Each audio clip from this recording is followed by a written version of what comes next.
You are listening to the Horse Radio Network, part of the Equine Network family.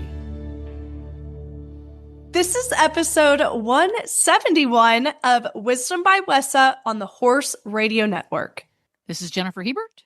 I'm Morgan Nicole. And this is Sofia Yagala. Welcome to Wisdom by Wessa on the Horse Radio Network, part of the Equine Network family. Sophia, I know that there's always so much going on at the Wessa Trade Show. What event are you looking forward to the most at August Wessa Trade Show? There are a few of them. So the board has actually just signed off on a very fun new event that we will be hosting. It will be a nitrogen ice cream party on the 11th floor. Of course, in August, you know the weather, it's going to be hot, so we may be needing some ice cream. So I'm really looking forward to that. It's just another fun activity and a active event to kind of mingle and have fun with all the other attendees. But then, of course, we also have the opening night party, and this time we will have lots of giveaways to hand out. And then, of course, an event that we care about a lot is the Wessa Benefit Golf Tournament at Topgolf to support National Little Bridges Rodeo Association. How fun! What a great time that will be at Topgolf. Where and when can people sign up to play? So they can actually sign up now. You can just email me or DM us at Wessa Trade Show on social media, or you can call the office. Or if you want to make it easy, just download the form from the event schedule at wessatradeshow.com. Fill it out and send it back to us, and you will be in for a very fun event this August. Nathan Wee is part of the family behind Wee's Western Wear, helping it to grow into one of Canada's leading Western retailers through innovation, community, and a strong brand identity. Nathan, welcome to the show, and let's start with how Wee's Western Wear got started. Yeah, so I guess the origin story of Wee's, again, that's the name of my grandfather on my dad's side. And when he came to Canada, he came from China. He was an immigrant from the south of China, from the Guangdong province. And he came here in the late 1940s, actually. And so when he came here, he actually didn't come, as to open a store or to have any sorts of ambitions in this industry, but he did have some skills as a cobbler. So back in China, he was sort of in his town or village known as the person to go to when it came to, fixing your shoes or repairing leather. He learned that from one of his relatives, and he brought that skill with him over when he came from China. And so he actually came to Canada from China. He started as a boot repair shop. And that was sort of in the early, 1950s. And as things sort of developed, he built a name and a reputation for himself. Famously, he actually really got his first big break, I suppose, by working on the local police force's boots. And the word spread that he did very good work. Back in those days, it was much easier to repair your boots than to buy a new pair. I think it's a little different in today's day and age, but that's really kind of how he got his first opportunity, first break. And from there, he transitioned that into, carrying products and eventually into a store. And 70 years later, here we are. Here we are. So you grew up in the business. So how did that origin story start? Now we've got the company's origin story. What about yours? Yeah, so I'm the third generation of Maws that are helping run Wee's Western Wear. The previous generation to me is of course my father and his two brothers, as well as my mom. And so, the store, as we like to call it, has really become second nature to me. I like you kind of alluded to, I grew up there. Every day after school, I would be shuttled right to the store and be helping customers. So while other kids were, having playtime or maybe playing different sports, I was actually at the store, doing stock inventory, helping customers, running the till, you name it. And so that sort of immersion into retail and working in customer service was something that was instilled in me as essentially as early as I can remember. So a big part of that, of course, is how close our family is, having every one of the brothers, as every one of the sons of Wee involved in the business. It just made it so abundantly clear that this was something as well that would be passed down for generations. And as we would like to say it, a part of his legacy. He was very, very focused on building something that would last the test of time. And definitely we're proud to say that we've continued that on today. So in the tradition of Yellowstone, The Sons of We is going to be Netflix's next giant hit. That just rolls off the tongue. The Sons of We, the Dynasty. Yes. Oh, that's great. We love that show. So that's a great compliment. Who doesn't, right? Who doesn't? Yeah. So when you were growing up helping with the business, did you connect straight away and say, this is going to be my life's ambition, my life's work, to work with the company Wees Western Wear? Or is that something that grew gradually as you became an adult? Great question. Yeah, it's definitely something that I wouldn't say was, abundantly clear to me from day one. I think what my family has done a fantastic job of is allowing us to pursue our passions and our interests. So, of course, having the backbone of Wees Western Wear was always, in the back of our mind. And both my brother and I think we had a thought that, obviously the store would be something that was always a part of our life. However, it wasn't really until 2020 when I took a much more involved role in the business. So I'm about 30, early 30s right now. And in 2020, I had recently graduated college. I had been working in actually the tech industry for a few years out of college. And when 2020 hit was actually the first time due to the pandemic that the store was closed for more than one day at a time. We always kind of famously joke that the only days we're closed are Christmas and New Year's.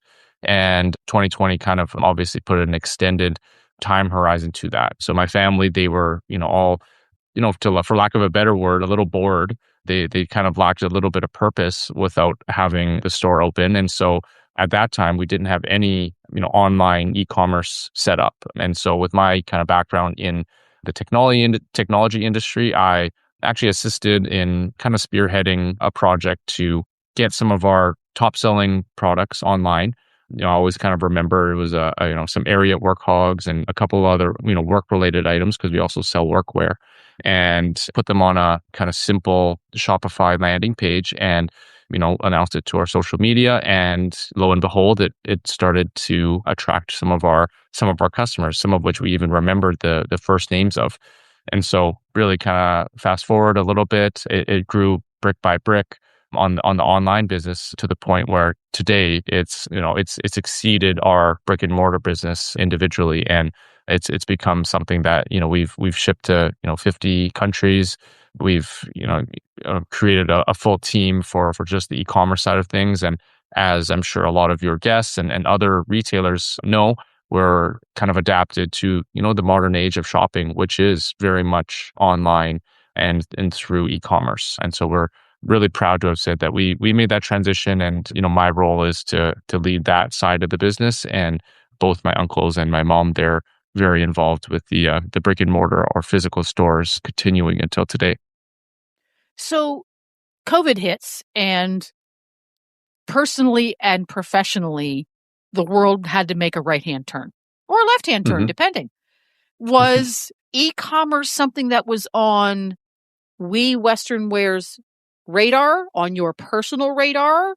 How did that whole thing gel and become what it is now? Was it something that you were thinking about? Was it something you had to have a nightmare about or a light bulb moment about? Well, I think everybody at that time knew somewhat that you needed to be online to be ready for the future.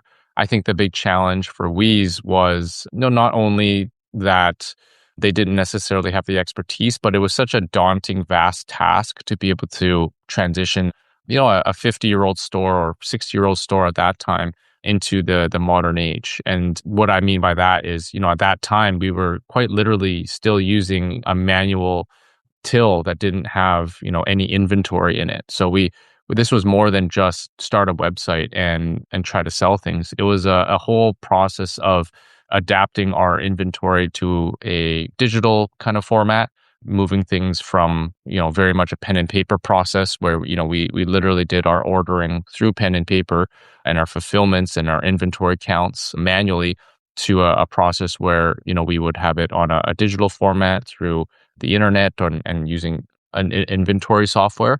And so that we looked at as a multi-year project more than just, start an online website and go. And I think it was really the COVID pandemic that I would say gave a catalyst for us because, hey, we're here, we're available and we have the time now. It's almost a blessing in disguise, I guess, that, we didn't have the store open every day because it's one of those things that you can spend a lot of time on different projects when, you have that much time to invest into your business. And so I guess in a way the COVID pandemic might have been one of the best things that happened to us in our store because it gave us the opportunity to step back and really invest some time into building up our processes and adapting our store to the digital age. And I'm proud to say that we've done that successfully now. You mentioned that you posted on social media that you were going to be selling online to your customers. How has social media played into this quite literal reinvention of a classic, loved Western brand? Yeah, I mean, social media has been a huge benefit for us. I think, credit to everybody. Everyone has sort of contributed in being on our social media, whether it's our staff, our customers, and even the ownership.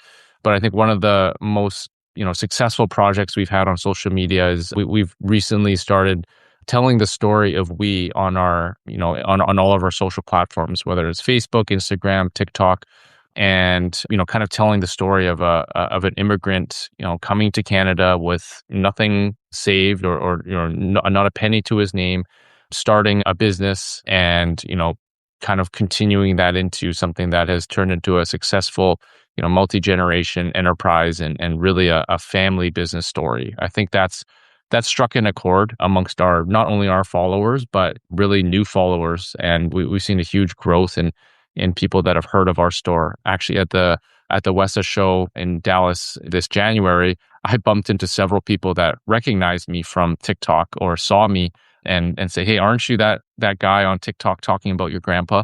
And so I always think that's just awesome and hilarious how, something from a TikTok video or an online little fun social media story can turn into real life connections. And I think that's really what social media is all about. I think you've hit on something extremely important that many of us miss in regards to social media, in that we look at it as something that is standalone. It's social media. Mm-hmm. But long timers in any industry know that personal relationships are the backbone of anything, whether it's personal or business. And using those social media platforms like TikTok to create an icebreaker for the personal relationship. Those people found you on TikTok, but they recognized you. And then you show up at WESA, which is where the industry meets and where those social or those personal relationships are A, formed, and B, kept. That allowed that person to know who you were from a distance, and that's the starting point of the personal relationship. So how does social media influence buying strategy? Because as a retailer, buying strategy is very important. So how does social media influence it? Does it? Or maybe it doesn't influence it? It's a great question. Yeah, I think social media has allowed us to reach new customers that aren't just in our local geography. I think, one of the things I've learned since becoming more involved in our business is we had a really good sense of who our customer base was in central Alberta, where our store is based. But we didn't have a good idea of, how about all those customers that came from across the country or in the United States.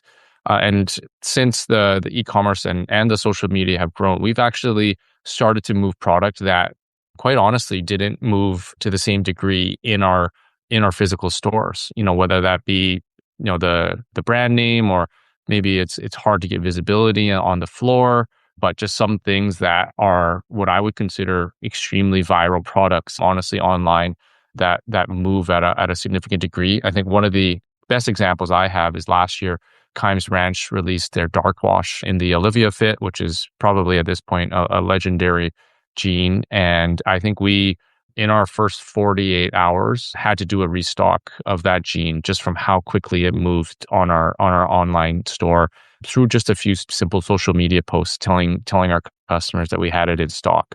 And so I think that was exceptional. And yeah, the power of social media actually just, it can't even be overstated, because I think it has the ability to attract attention in ways that, yeah, it's just hard to do. We've almost completely moved our entire marketing budget into online advertising today, and I think that's really how we see things for the long term. So we've talked a lot about how becoming an online presence, and in a thoughtful, measured way versus throw it up and see what happens, has influenced your selling. How has the social media influenced how you run the brick and mortar store? Is there a flip side to that? Yeah, definitely. So I think, like I said, we've always had our, I guess, core customer base. Like, just as we're a multi-generational family running this business, we've had multi-generational customers that come back and come to shop with us. But we also are starting to find new customers that are driving in from Calgary, which is about an hour away, or people that are coming from BC, which is a few hours away. But what's really crazy to us is recently we've started to find customers from Australia that are on a road trip to Banff, but they needed to make a detour to Red Deer because they saw us on TikTok. And I think a big part of that is, we really have been focused on us standing out from the competition, because we are a family-owned legacy brand. We will continue to be family-owned, and we really differentiate ourselves from those big box retailers who might have a more corporate feel, or maybe a little bit less of that personal touch. And how we do that is, we feature our employees in fun little skits. We do kind of thought leadership where, we talk about our favorite products and talk about the, benefits, or, as a, people that are very experienced with certain things, they can share their expertise on different products that work at our store, and really show the authenticity of not only our company, but our staff and the people that honestly live and breathe and die by Wees. We've really created, I think, a great family type environment for all of our staff and all of our team, and that kind of comes out clear even in our social media. And so, yeah, just hearing things like that, people coming from all the way from Australia or New Zealand or across the country and coming to our humble store in Red Deer, Alberta, is very, very, very fun to see. Well, this has been fascinating to learn about Wees Western Wear, Nathan. So for folks who can't get to Red Deer, Alberta, what is your website address? You can find us online at weeswesternwear.com, WEIS westernwear.com. Our Instagram is at Wees Western Wear, same with TikTok and Facebook. So yeah, we'd be happy to serve you, help you there. Just as I said, you can always talk to a person if you ever need some help finding your size or your product or your selection. And we try to bring that in-person customer service to our online medium as well. You'll find all of the links from today's episodes in the show notes. Make sure to subscribe to Wisdom by Wessa on Apple Podcasts, Spotify, or wherever you listen, so you never miss the conversations that shape the equine industry. Our new schedule, folks, the Wisdom by Wessa and Retail Roundup episodes will drop every Thursday. They alternate. And don't forget, you can subscribe. That way they all show up right on time. And we'll see you next time.